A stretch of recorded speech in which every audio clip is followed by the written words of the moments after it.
25 mars. Luc chapitre 6 verset 39 à chapitre 7 verset 10. Il ajouta cette comparaison. Un aveugle peut-il guider un autre aveugle? Ne vont-ils pas tous les deux tomber dans les fossés? Le disciple n'est pas plus grand que celui qui l'enseigne, mais tout disciple bien formé sera comme son maître. Pourquoi vous te les crains sur de l'œil de ton frère, alors que tu ne remarques pas la poutre qui est dans les tiens?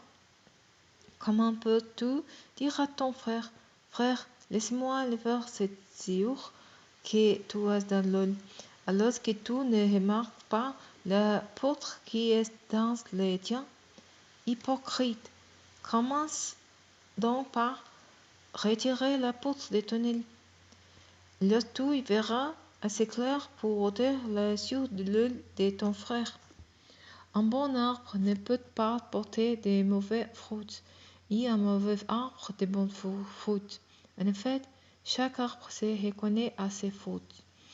On ne cueille pas de figues sur des chardons, et on ne récolte pas non plus de raisins sur des ronces. L'homme qui est bon tire le bien du bon trésor de son cœur. Celui qui est mauvais tire le mal de son mauvais front. C'est candide vient de ce qui remplit le cœur. Pourquoi m'appelez-vous Seigneur, Seigneur, alors que vous n'accomplissez pas ce que je vous commande? Pourquoi m'appelez-vous Seigneur, Seigneur, alors que vous n'accomplissez pas ce que je vous commande? Savez-vous à qui ressemble celui qui vient à moi, qui écoutez mes paroles et les applique? C'est ce que je vais vous montrer. Il ressemble à un homme qui a bâti une maison. Il a creusé, il est allé profond et il a assis les fondations sur les rocs.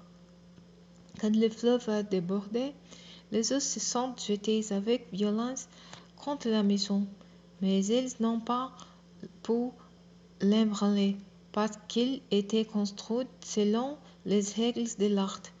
Mais celui qui écoutait mes paroles sans les appliquer ressemble à un homme qui a construit sa maison directement sous la terre meuble, sans fondation.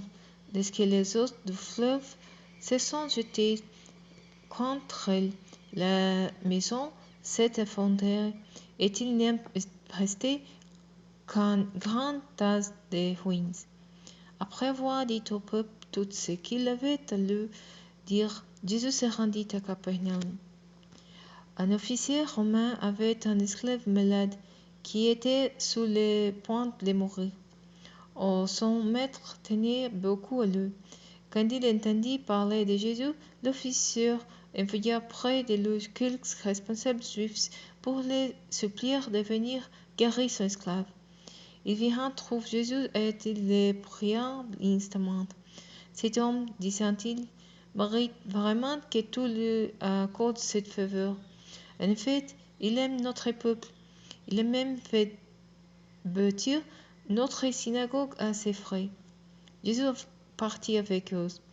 Il n'était plus qu'à une faible distance de la maison que l'officier envoya des amis pour lui dire, Seigneur, ne te donne pas tant de peine, car je ne remplis pas les conditions pour te recevoir dans ma maison.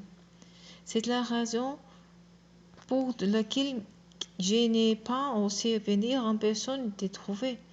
Mais dis un mot et mon serviteur sera guéri, car moi-même je suis un officier subalterne, mais j'ai des soldats sur mes ordres, et quand je dis à l'un, va, il va, quand je dis à l'autre, viens, il vient.